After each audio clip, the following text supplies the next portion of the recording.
að þú náttúrulega skrifaðir og leikstýrðir, er það ekki Nýju líf? Jú.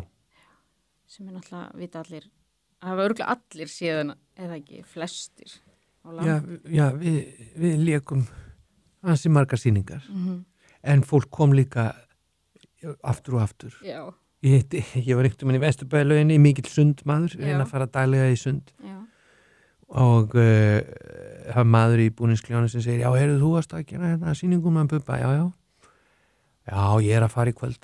Já, ég segi bara góða skemmtun. Já, ég veit allt um það, sko, ég er ekki að fara í fyrsta skipti.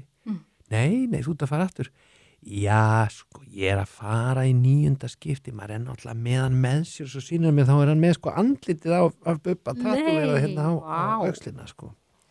Það er magna. Já, hann var mikill aðdáandi, en það sem mér fannst kannski vænst með þá sýningu er að þó hún sé Bubba Mortens, þá er hún ekki bara Bubba Mortens. Nei. Hún er kannski líka bara svona hluti sem við eigum öll inn í okkur, sko.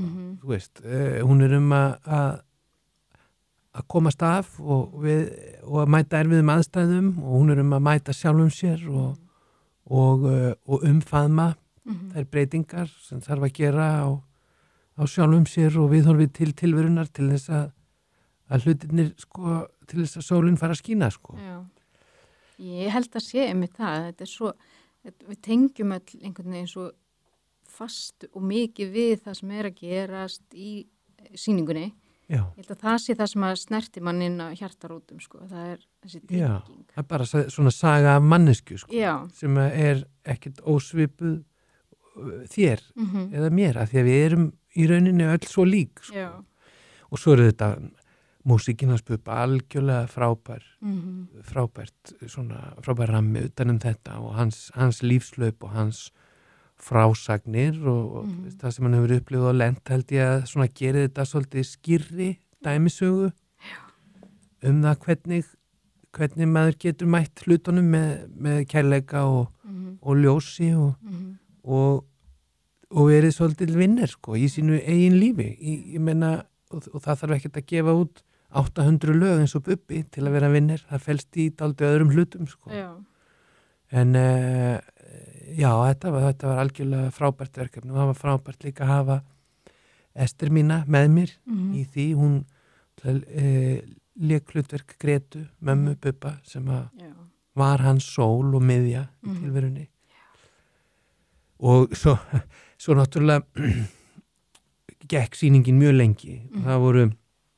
Það var COVID og menn voru að forfallast og eitthvað og við heldum alltaf áfram og ég stökk inn í þó nokkuð margar sýningar. Ég lék Sátta Bubba sem að Valur Freyr lék og fekk að enda sýninguna, loka sýningunni og syngja ástina. Já. Til Esterar. Já. Sem var þá í hlutverki Hrafnhildar, hans Bubba. Þetta var náttúrulega alveg stórfurðulegt. Að standa á sviði fyrir fram að 550 manns, klæddur eins og Bubbi Mortens og syngja hvað það er gott að elska, sko. Já. Konu eins og þig og það er konan mín. Já. Að þykjast vera önnur kona. Já. Það verður svolítið súrrealist bara. Já, þetta verður að minnst að kosta ekki íburðar meiri forleikur, held ég. Nei.